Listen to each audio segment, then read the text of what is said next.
Book 2, Chapter 9, Wycliffe's Views on Church Property and Church Reform. There was another matter to which Wicliffe often returned, because he held it as second only in importance to the power of the keys. This was the property of the Church.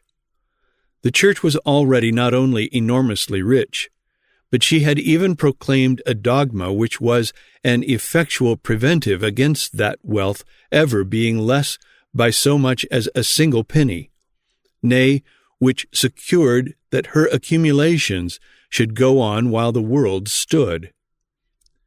What is given to the Church, said the canon law, is given to God.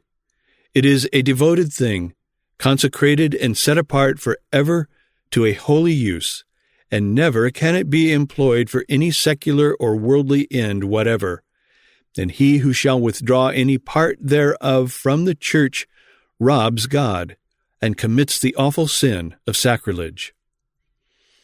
Over the man, whoever he might be, whether temporal baron or spiritual dignitary, who should presume to subtract so much as a single acre from her domains or a single penny from her coffers, the canon law suspended a curse. This wealth could not even be recovered. It was the Church's sole, absolute, and eternal inheritance. This grievance was aggravated by the circumstance that these large possessions were exempt from taxes and public burdens.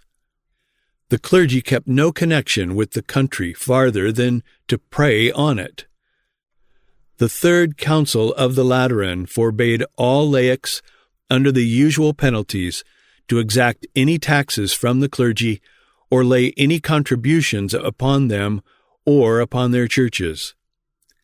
If, however, the necessities of the state were great, and the lands of the laity insufficient, the priests might, of their own good pleasure, grant a voluntary subsidy. The Fourth General Council of Lateran renewed this canon, hurling excommunication against all who should disregard it, but graciously permitting the clergy to aid in the exigencies of the state if they saw fit and the Pope were willing. Here was a kingdom of priests, the owners of half the soil, every inch of which was enclosed within a sacred rail, so that no one durst lay a finger upon it, unless indeed their foreign head, the pontiff, should first give his consent. In these overgrown riches Wicliffe discerned the source of innumerable evils. The nation was being beggared, and the government was being weakened. The lands of the Church were continually growing wider, and the area which supported the burdens of the state and furnished the revenues of the crown was constantly growing narrower. Nor was the possession of this wealth less hurtful to the corporation that owned it than its abstraction was to that from whom it had been torn. Whence flowed the many corruptions of the Church, the pride, the luxury, the indolence of churchmen? Manifestly, from these enormous riches. Sacred uses, so it was pleaded. The more that wealth increased, the less sacred the uses to which it was devoted, and the more flagrant the neglect of the duties which those who possessed it were appointed to discharge. But Wycliffe's own words will best convey to us an idea of his feelings on this point and the height to which the evil had grown. Prelates and priests, says he, cry aloud and write that the king hath no jurisdiction or power over the persons and goods of Holy Church.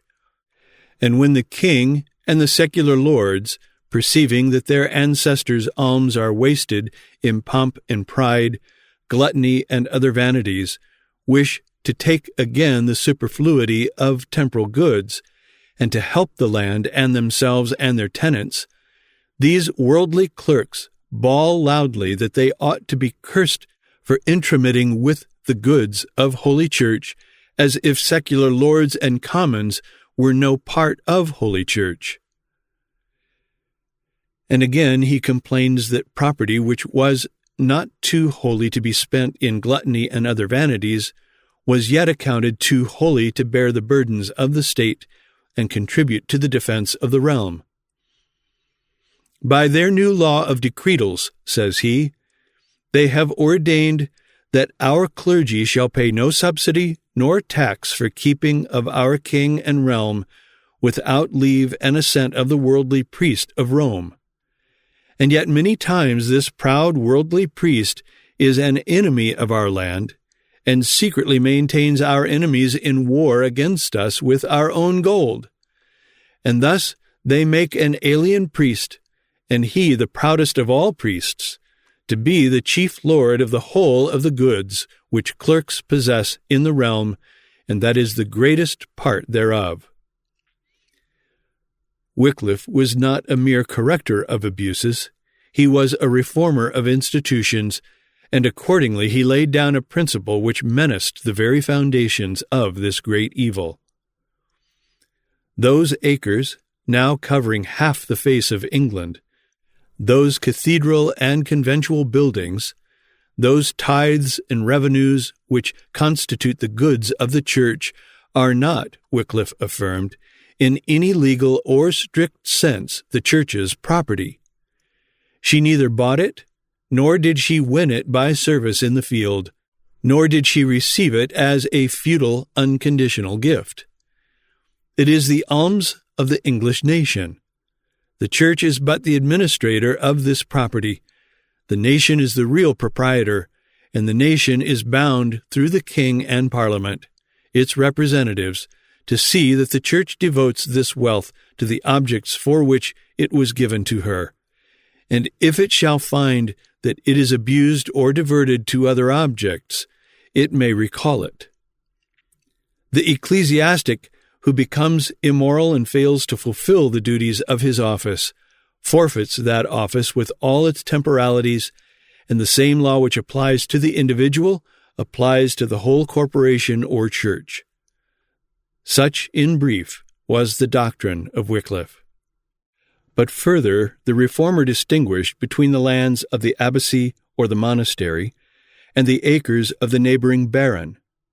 The first were national property, the second were private. The first were held for spiritual uses, the second for secular.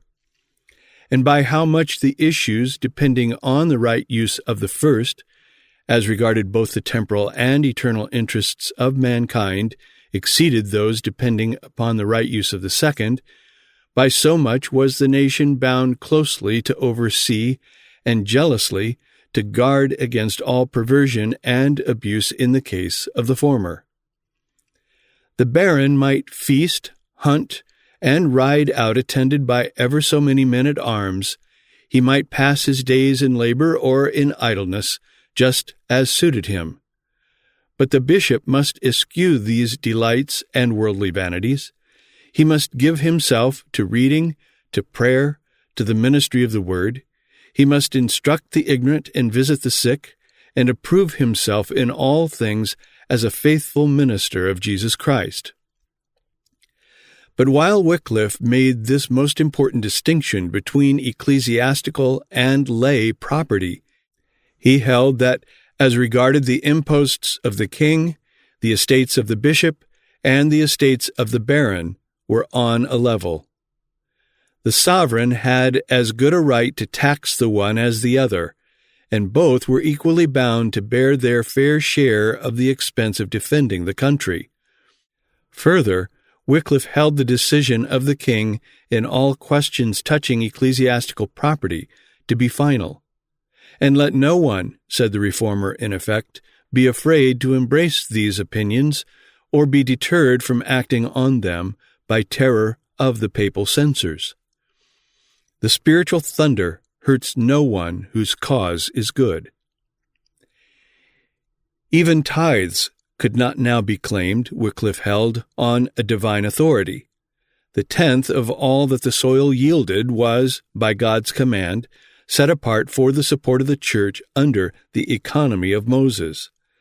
But that enactment, the reformer taught, was no longer binding. The ritual and the polity of that dispensation had passed away, and only the moral remained. And that moral Wicliffe summed up in the words of the apostle, "Let him that is taught in the word minister to him that teacheth in all good things."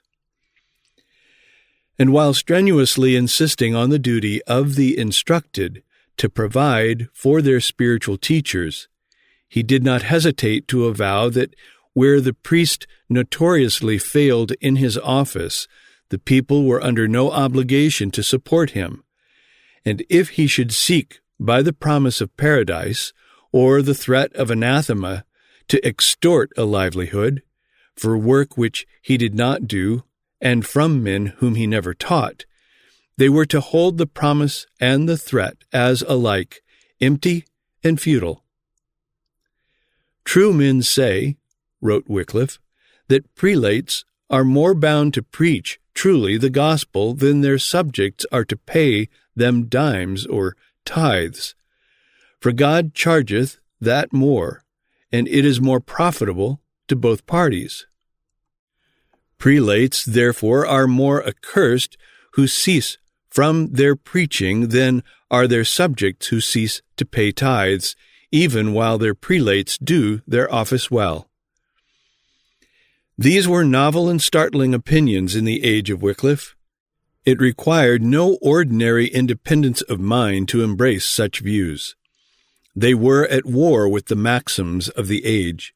They were opposed to the opinions on which churches and states had acted for 1,000 years, and they went to the raising of the whole ecclesiastical settlement of Christendom. If they were to be applied, all existing religious institutions must be remodeled. But if true, why should they not be carried out? Wicliffe did not shrink from even this responsibility. He proposed, and not only did he propose, he earnestly pleaded with the king and Parliament that the whole ecclesiastical estate should be reformed in accordance with the principles he had enunciated. Let the Church surrender all her possessions, her broad acres, her palatial building, her tithes, her multiform dues, and return to the simplicity of her early days, and depend only on the free will offerings of the people, as did the apostles and first preachers of the gospel. Such was the plan Wicliffe laid before the men of the 14th century. We may well imagine the amazement with which he was listened to.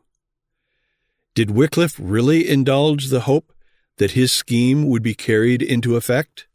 Did he really think that powerful abbots and wealthy prelates would sacrifice their principalities, their estates and honors, at the call of duty, and exchanging riches for dependence and luxurious ease for labor, go forth to instruct the poor and ignorant as humble ministers of the gospel? There was not faith in the world for such an act of self-denial. Had it been realized, it would have been one of the most marvelous things in all history. Nor did Wicliffe himself expect it to happen. He knew too well the ecclesiastics of his time and the avarice and pride that animated them, from their head at Avignon down to the barefooted mendicant of England, to look for such a miracle. But his duty was not to be measured by his chance of success. Reform was needed. It must be attempted if church and state were to be saved, and here was the reform which stood enjoined, as he believed, in the Scriptures, and which the example of Christ and his apostles confirmed and sanctioned, and though it was a sweeping and comprehensive one, reversing the practice of 1,000 years, condemning the maxims of past ages, and necessarily provoking the hostility of the wealthiest and most powerful body in Christendom, yet he believed it to be practicable if men had only virtue and courage enough. Above all, he believed it to be sound and the only reform that would meet the evil, and therefore, though princes were forsaking him, and popes were fulminating against him, and bishops were summoning him to their bar, he fearlessly did his duty by displaying his plan of reform in all its breadth before the eyes of the nation and laying it at the foot of the throne. But Wicliffe, a man of action as well as of thought, did not aim at carrying this revolution by a stroke. All great changes, he knew, must proceed gradually. What he proposed was that, as benefices fell vacant, the new appointments should convey no right to the temporalities, and thus in a short time, without injury or hardship to anyone, the whole face of England would be changed. It is well known, says he, that the King of England, in virtue of his regalia, on the death of a bishop or abbot, or anyone possessing large endowments, takes possession of these endowments as the sovereign, and that a new election is not entered upon without a new assent. Nor will the temporalities in such a case pass from their last occupant to his successor without that assent. Let the king therefore refuse to continue what has been the great delinquency of his predecessors, and in a short time the whole kingdom will be freed from the mischiefs which have flowed from this source. It may perhaps be objected that thus to deprive the Church of her property was to injure vitally the interests of religion and civilization. With the abstract question, we have here nothing to do. Let us look at the matter practically, and as it must have presented itself to Wicliffe. The withdrawal of the Church's property from the service of religion was already all but complete. So far as concerned the religious instruction and the spiritual interests of the nation, this wealth profited about as little as if it did not exist at all. It served but to maintain the pomps of the higher clergy and the excesses which reigned in the religious houses. The question then, practically, was not, shall this property be withdrawn from religious uses, but shall it be withdrawn from its actual uses, which certainly are not religious, and be devoted to other objects more profitable to the commonwealth? On that point Wicliffe had a clear opinion. He saw a better way of supporting the clergy, and he could not, he thought, devise a worse than the existing one. It is thus, he says, that the wretched beings of this world are estranged from faith and hope and charity, and become corrupt in heresy and blasphemy, even worse than heathens.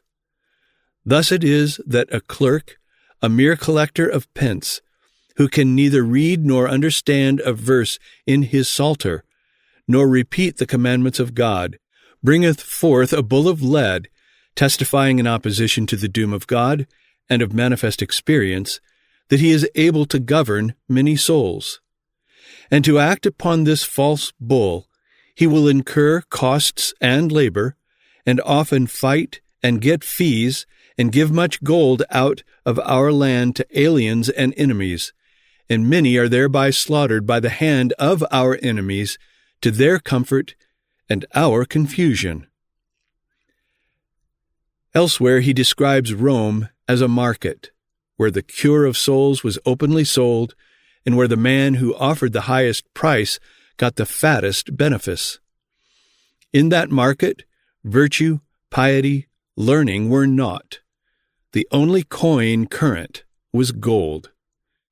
But the men who trafficked there, and came back invested with a spiritual office, he thus describes, as much, therefore, as God's word and the bliss of heaven in the souls of men are better than earthly goods, so much are these worldly prelates, who withdraw the great debt of holy teaching, worse than thieves, more accursedly sacrilegious than ordinary plunderers, who break into churches and steal thence chalices and vestments, and never so much gold.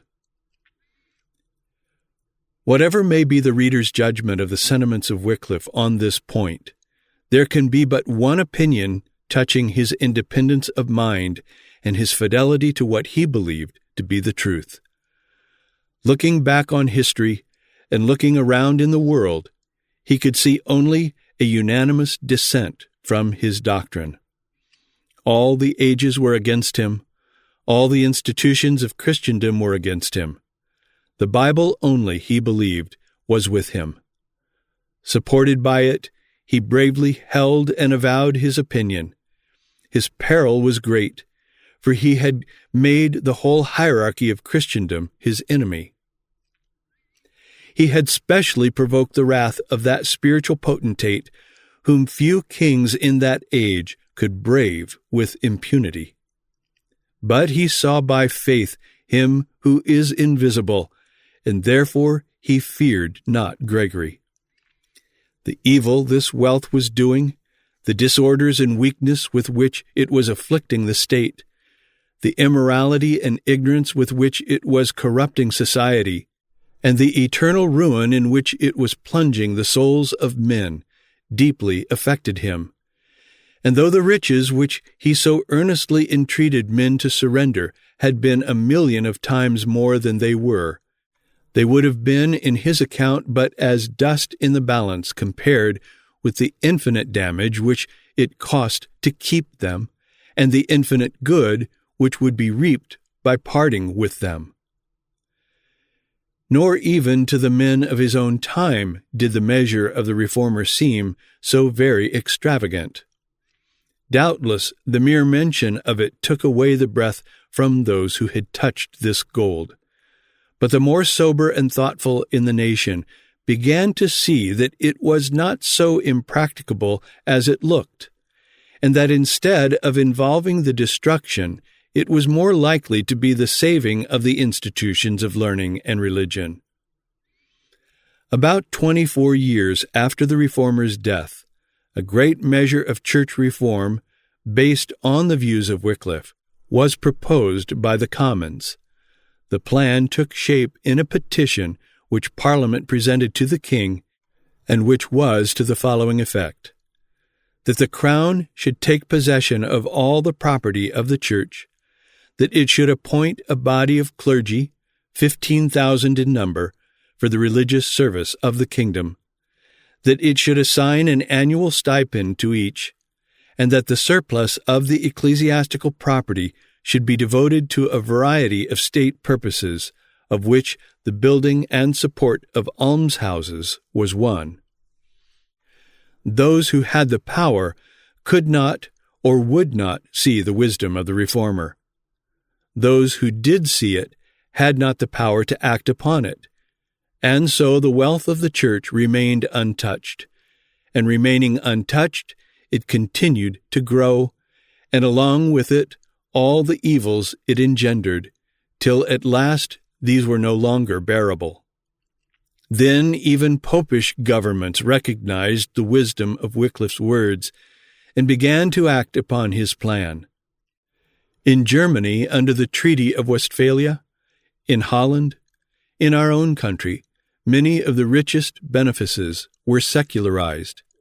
When, at a later period, most of the Catholic monarchies suppressed the Jesuits, the wealth of that opulent body was seized by the sovereign.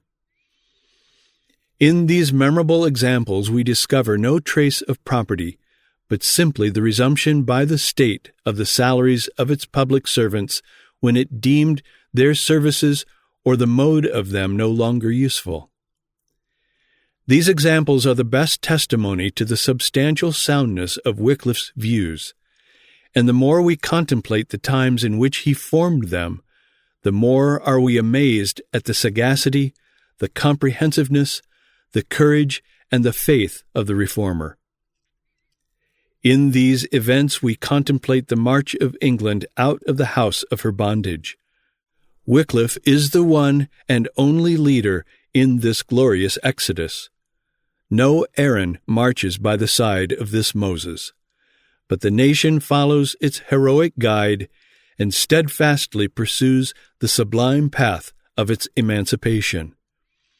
Every year places a greater distance between it and the slavery it is leaving, and brings it nearer the liberty that lies before it. What a change since the days of King John! Then Innocent III stood with his heel on the country. England was his humble vassal, fain to buy off his interdicts and curses with its gold, and to bow down even to the dust before his legates. But now, thanks to John Wicliffe, England stands erect and meets the haughty pontiff on at least equal terms. And what a fine logical sequence is seen running through the process of the emancipation of the country. The first step was to cast off its political vassalage to the papal chair. The second was to vindicate the independence of its church against her who haughtily styles herself the mother and mistress of all churches. The third was to make good the sole and unchallenged use of its own property by forbidding the gold of the nation to be carried across the sea for the use of the country's foes. And now another step forward is taken. A proposal is heard to abate the power of superstition within the realm by curtailing its overgrown resources, heedless of the cry of sacrilege, the only weapon by which the Church attempted to protect the wealth that had been acquired by means not the most honorable, and which was now devoted to ends not the most useful. England is the first of the European communities to flee from that prison house in which the crowned priest of the 7 hills had shut up the nations. That cruel taskmaster had decreed an utter and eternal extinction of all national independence and of all human rights. But he who openeth the eyes of the blind and raiseth them that are bowed down had pity on those whom their oppressor had destined to endless captivity and opened their prison doors. We celebrate in songs the exodus of early times. We magnify the might of that hand and the strength of that arm which broke the power of Pharaoh, which opened the gates of brass and cut the bars of iron in sunder, which divided the sea and led the marshaled hosts of the Hebrews out of bondage. Here is the reality of which the other was but the figure. England comes forth, the first of the nations, led on by Wicliffe, and giving assurance to the world by her reappearance that all the captive nationalities which have shared her bondage shall, each in its appointed season, share her deliverance. Rightly understood, is there in all history a grander spectacle or a drama more sublime? We forget the wonders of the first Exodus when we contemplate the mightier scale and the more enduring glories of the second. When we think of the bitterness and baseness of the slavery which England left behind her, and the glorious of freedom and God-given religion to which she now began to point her steps, we can find no words in which to vent our gratitude and praise but those of the divine ode written long before and meant at once to predict and to commemorate this glorious emancipation. He brought them out of darkness and the shadow of death, and brake their bands in sunder. Oh, that men would praise the Lord for his goodness, and for his wonderful works to the sons of men. Psalm 107, verses 14 and 15.